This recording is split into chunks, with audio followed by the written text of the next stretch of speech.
Everyone, mummy எப்படி சொல்லுவாங்கன்னு தெரியல, நான் இப்படியே சொல்லிக்கிறேன். இன்னைக்கு மம்மிஸ் லஞ்ச் பாக்ஸ் ரெசிபியில் என்ன நம்ம பார்க்க போறோம்னா சிக்கன் 65. ஸோ இந்த ரெசிபியை எப்படி வீட்லேயே மசால் ரெடி பண்ணி சூப்பராக பொரிச்சு சாப்பிடலாம் அப்படின்னு தான் நான் உங்களுக்கு சொல்லி தரப்போகிறேன். நம்ம ரோட்டு கடைங்களில் ரெஸ்டாரண்ட்டில் சாப்பிட்ற அந்த சுவையான சிக்கன் 65 வீட்லேயே நம்ம தயாரிக்க போகிறோம். வாங்க ரெசிபிக்குள்ளே போகலாம். இந்த ரெசிபிக்கு தேவையானலாம் முன்னாடியே நான் எடுத்து வச்சுட்டேன். ஃபஸ்ட்டு இதுக்கு முக்கியமான மெயின் வேலையே நம்ம சிக்கனை சூப்பராக கழுவணும். நாங்கள் எங்களுக்கு போன்லெஸ் பீஸ்லாம் பிடிக்காதுங்க, எலும்போடு இருக்கிறது தான் டேஸ்ட்டு. அதனால் நாங்கள் அப்படி தான் வாங்குவோம். உங்களுக்கு எப்படி வாங்கணுமோ அப்படி நீங்கள் கஸ்டமைஸ் பண்ணி சிக்கனை வெட்டி வாங்கிக்கோங்க. சிக்கன் கொஞ்சம் பெருசாக இருந்தால் நல்லாயிருக்கும். ஆமாம். ஸோ இதில் பார்த்தீங்கன்னா நாங்கள் மஞ்சத்தூள் அதெல்லாம் போட்டு நல்லா கழுவி வாஷ் பண்ணி நீட்டாக எடுத்து வச்சுருக்கோம். இப்போது இதில் ஒரு முட்டை, ஜென்ரலாக இதில் முட்டையில் வெள்ளைக்கரு போட்டால் போதும், மஞ்சக்கரு தேவையில்லை அப்படி இப்படின்னு சொல்லுவாங்க. ஆனால் நான் அதெல்லாம் மைண்ட் பண்ண மாட்டேன். திரும்பி அந்த மஞ்சக்கரு மட்டும் சாப்பிட்றப்ப அது நல்லாவே இருக்காது. ஸோ நான் எல்லாத்தையும் தான் போடுவேன்.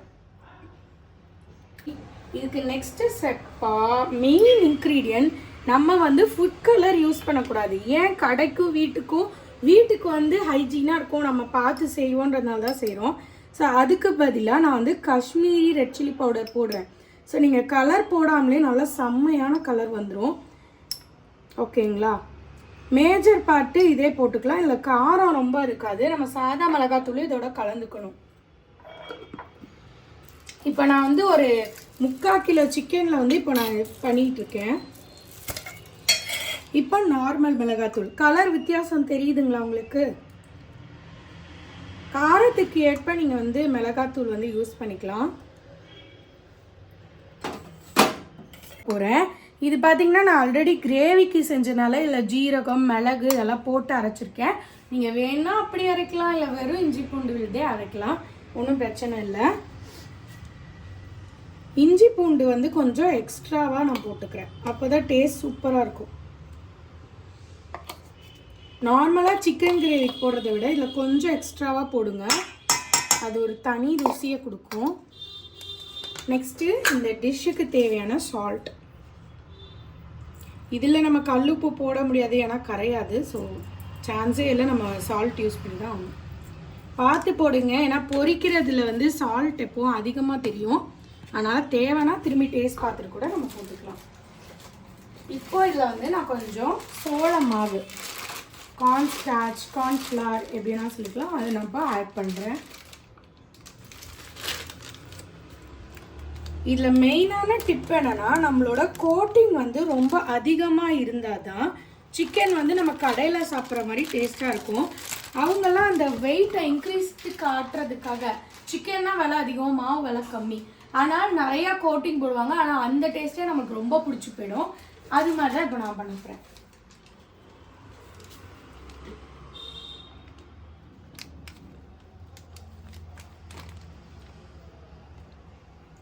கார்ன்ஃப்ளவர் மாவு போடுறதுனால நல்லா முருகலாக வரும் நம்மளுக்கு. இதுக்கு பதிலாக நீங்கள் கார்ன்ஃப்ளவர் இல்லைன்னா அரிசி மாவு கூட நீங்கள் யூஸ் பண்ணிக்கலாம். இது கூட நான் இப்போ கொஞ்சம் மிளகுத்தூள் யூஸ் பண்ணுறேன். மிளகுத்தூளை இதில் டைரெக்டாக போடுறப்பையும் நல்லாயிருக்கும். நீங்கள் பொரிச்சக்கப்புறம் அந்த லைட்டாக அந்த எண்ணெய் இருக்கும் தெரியுமா, அதோடு சேர்த்து நம்ம கடைங்களில் போடுற பொடி மாதிரி போட்டாலும் சூப்பராக இருக்கும். நான் 2 மாதிரியும் போடுவேன். இப்போது இது மேலே கொஞ்சம் லெமன் புழிஞ்சு விடலாம். சில ஹோட்டல் 5 ஸ்டார் ஹோட்டல்லலாம் என்ன பண்ணுவாங்கன்னா, பொரிச்சக்கப்புறம் லெமன் வெங்காயம் போட்டு சாப்பிடுவாங்க. அது எத்தனை பேருக்கு பிடிக்கும் தெரில, ஆனால் அப்படி லெமன் போடுறதுனால அந்த முருகல் டேஸ்ட்டே இருக்காதுங்க.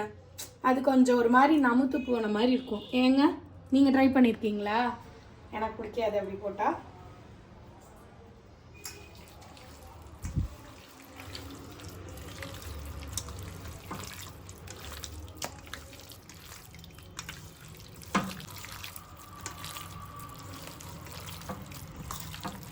பெசைகிற சவுண்டே பார்த்தீங்கன்னா இசையமைப்பாளர் இசையமைக்கிற மாதிரி இருக்கு.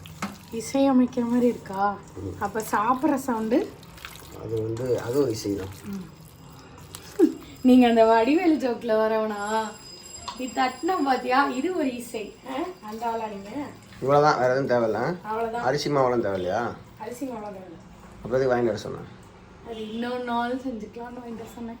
ஏதாவது ஒரு மாவு போட்டால் போதும் இருக்கும்னு நினைக்கிறேன். பார்க்குறீங்கல்ல. ஸோ நான் எந்த கலர் பவுடரும் போடல. நான் எப்போவுமே யூஸ் பண்ண மாட்டேன் கலர் பவுடர். ஸோ இதை பார்த்தீங்கன்னா ஒரு 1/2 மணி நேரம் டு 3/4 மணி நேரம் ஊற வச்சிங்கன்னா ரொம்ப நல்லாயிருக்கும். நான் கொஞ்சம் குயிக்காக பண்ணுன்றதுனால நான் ஃப்ரீசரில் வைக்க போகிறேன். அப்போ உங்களுக்கு ஈஸியாக இருக்கும் டக்குன்னு பொரிக்க. சரியா? இப்போ வந்து ஒரு 10 மினிட்ஸ் தான் நான் வச்சுருந்தேன். ஸோ நான் பொரிக்கிறேன் பாருங்கள். மசாலா பிரியாமல் எப்படி சூப்பராக வருது மட்டும். ஃபோனில் கூட கொஞ்சம் கலர் கம்மியாக காட்டுது, ஏதோ காவி கலர் ஆட்டும். நேரில் நல்லா செவச்சவன் இருக்கு. ஏன் அப்புறம்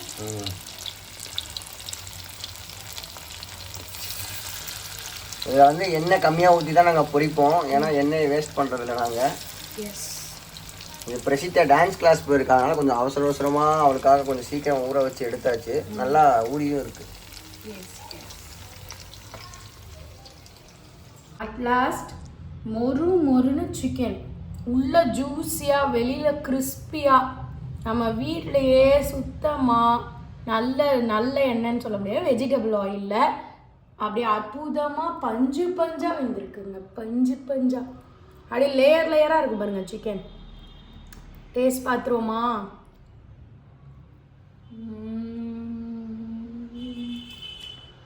அப்படி இருக்கு.